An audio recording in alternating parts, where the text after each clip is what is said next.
We be live. Hello, Durud and Shalom. Welcome, everybody. Guess what happened today? The Islamic Republic of Iran's IRGC has struck and hit a tanker that was transiting the Strait of Hormuz. That is in violation of Clause 5 of the MOU and is the first time since the signing of the MOU that they have struck a ship. They fired a missile. It hit the bridge of the ship. It looks like they were going in to actually kill the crew. Thankfully, no one died so far that we know of, and the ship was then evacuated. It was traveling with a lot of other ships who also all of a sudden stopped and turned around. And so the traffic in the Strait of Hormuz has now completely halted for today.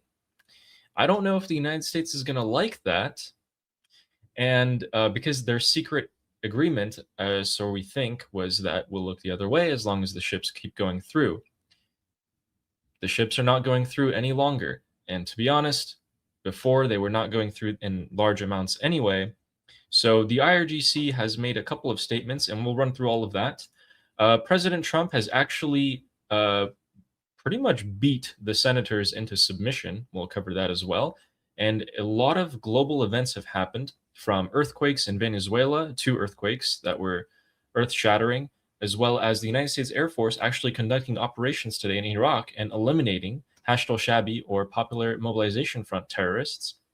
The Israeli-Lebanon, Israeli-Hezbollah conflict is peaking and escalating more and more, it seems, because there's intense artillery fire and multiple airstrikes and raids happening by the IDF on Hezbollah terrorists today, which also breaks the clause number 1, or so the IRGC claims, as well as Mojtaba missing posters and a ton of other things. We've also found where Ghalibaf is at the moment, and he looks like a popular character in Star Wars that we'll get to. So let's get started. So today, or at least rather last night, President Donald Trump was quite angry at how the Senate has tried to defy him time and time again. They ended up passing a vote to limit his War Powers Act, and they passed it. And it was actually quite a hassle. So what ended up happening was President Trump went ahead, and it looks like he pulled some of the senators into his room and gave them a verbal beating, because the Senate immediately went back, reconvened, had another meeting, and voted to block the bill that they just passed. They just voted to limit Trump's power, and then Trump was like, oh yeah, called them, talked to them, brought them in, and then they went straight back to Capitol Hill, straight back into the Senate, and voted to undo what they just did. Donald Trump just said, wow, the Senate just changed its vote on Iran from 54 and 48 against to 54 and 47 against to limit that. So that means they undid what they just did. And it looks like a lot of senators did come out and say, oh, thank you, Donald Trump. Thank you, Hegseth, this and that, for telling us the truth about what's happening. Not only did he slap them up good, but it seems like he gave them some verbal information or promises that made these senators change their mind. We are no longer limited if we choose to go back to strikes, and we are no longer going to have to remove troops and forces from the area. That lasted about 2 minutes. And yeah, we have so much to cover today. I'm going to skip that part. What do you think about that, Armin? Is that significant? That President Trump just went ahead, and even though he said it was a meaningless act, that they were trying to limit his power, he actually did put aside the time and his whole team to go talk to these senators and change their mind. So maybe it was something actually significant. This is a good reminder that when President Trump says he doesn't care about something, he might actually care about it. So this is why when people were telling me like, oh, President Trump says he doesn't care about the midterms, I'm like, guys, it's his job to care about the midterms. He's supposed to care about the midterms. But yet it is true to say that these votes has no legal consequences because of the veto, but that's true. But it has political consequences. So these votes might have not legally limited President Trump, but it would have politically limited President Trump. So that's why they were important. Yes. Yeah, and what message would that send to the IRGC saying that, we can't even go ahead and proactively attack you. We can only defensively attack you. So this was actually limiting President Trump's leverage during this plan. So he got that reversed real quick, which I'm glad. And let's go to the juicy piece of news today. The one that, oh man, like this right here, guys, this is the Strait of Hormuz, okay? And the IRGC began yesterday by issuing a threat. They said that all of this area is theirs, and that if you take a route that is not the route that we told you to take, we cannot guarantee your safety. Well, this, at that point, I was like, okay, this is just, threats. They've been making them this entire time. Whatever, right? But today, the Islamic Republic has struck and hit a ship. So a Singaporean-flagged ship called Ever Lovely was a cargo ship, and it was hit directly in the bridge of the ship where people usually steer it. But apparently no one's died, we think, so far.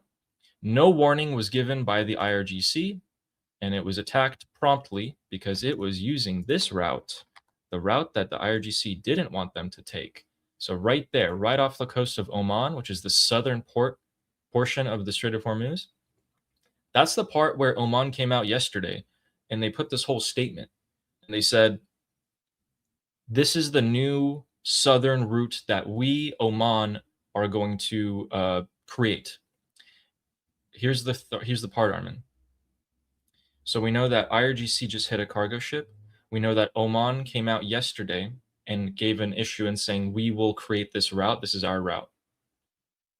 That came after Ghalibaf visited Oman. Ghalibaf came to Oman, had a meeting with the Omanis, and then after he left, they issued that statement. They're like, okay, we take over the southern part of the strait. The Islamic Republic has the northern part of the strait. But then the IRGC came out of nowhere today and just hit that ship and just messed up everything. Because if the US and Ghalibaf were looking the other way to a lot of different things, as long as the ships were going through, the IRGC just came in, hit a ship, and undid all of that. Now everyone looks like an idiot.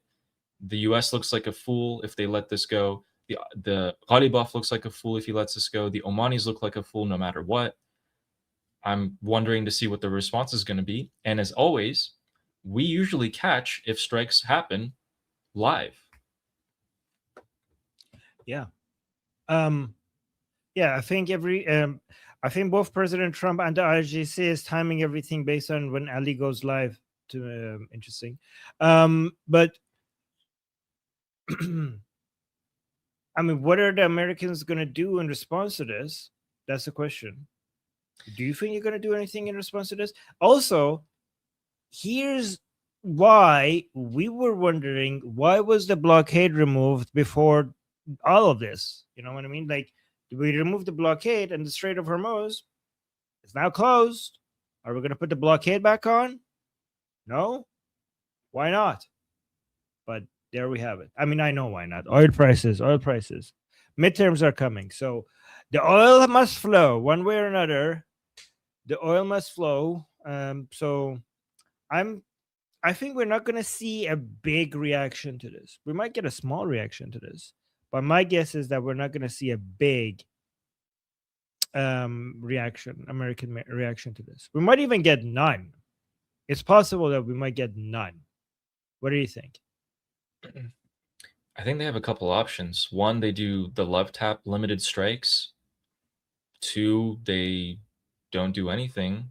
Or three, they come out with the statement. Donald Trump comes out and puts more verbal pressure on the regime. I think those are the three most likely scenarios. Most likely one, in my opinion, is he's probably just going to come out and say stuff.